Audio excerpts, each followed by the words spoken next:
Welcome to Radha Kalai kitchens. இன்றைக்கி நம்ம பார்க்க போகிற வீடியோ என்னென்னா பிரெட் அல்வா எப்படி செய்கிறதுன்னு பார்க்கலாம். வாங்க வீடியோக்குள்ளே போகலாம். நான் 4 பிரெட் எடுத்துக்கிட்டேன். அது சைட்லலாம் இந்தமாரி கட் பண்ணி எடுத்துக்கோங்க. சைடில் அந்த பிளாக்காக இருக்கிறது இருந்துச்சுன்னா நம்ம வறுக்கிறப்ப ரொம்ப கருகிடும். அதனால தான் அடுப்பில் ஒரு பாத்திரத்தை வச்சு நெய் விட்டுக்கோங்க.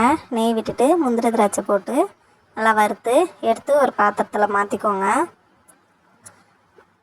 பாத்திரத்தில் மாற்றிட்டு அதே பேனில் ஒரு கொஞ்சம் நெய் சேர்த்துட்டு நம்ம கட் பண்ணி வச்சுருந்த ப்ரெட்டை போட்டு வறுத்து எடுத்துக்கலாம். நல்லா கலர் சேஞ்ச் ஆகிற மாதிரி பார்த்து வறுத்து எடுத்துக்கோங்க. நான் நெய்யில்ன்றதால ஒன்று ஒன்றா வறுத்து எடுக்கிறேன். நீங்கள் எண்ணெய் கூட ஊற்றி எல்லாத்தையும் போட்டு நல்லா பொரித்து எடுத்துக்கலாம். பொரித்து நான் எல்லாத்தையும் எடுத்துக்கிட்டேன். எடுத்துட்டு அதே பாத்திரத்தை அடுப்பில் வச்சு 1 கப் சர்க்கரை, நீங்கள் எந்த கப் வேணாலும் எடுத்துக்கலாம். 1 கப் சர்க்கரை, உங்களுக்கு சுகர் எவ்வளோ வேணுமோ அந்த அளவுக்கு எடுத்துக்கோங்க.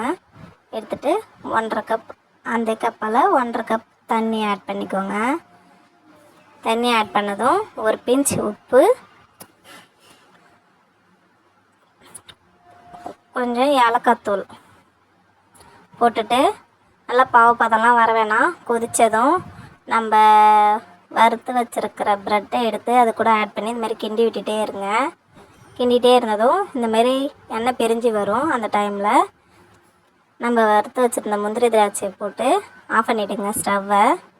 ஸ்டவ்வை ஆஃப் பண்ணிவிட்டு ஒரு 1/2 மணி நேரம் ஆறின பிறகு எடுத்து பார்த்தோன்னா சுவையான ப்ரெட் அல்வா ரெடி. இப்படி தான் இருக்கும் பாருங்கள். வீடியோ பிடிச்சிருந்தால் லைக் பண்ணுங்கள், ஷேர் பண்ணுங்கள், கமெண்ட் பண்ணுங்கள், மறக்காமல் சப்ஸ்கிரைப் பண்ணிவிடுங்க. தேங்க்யூ.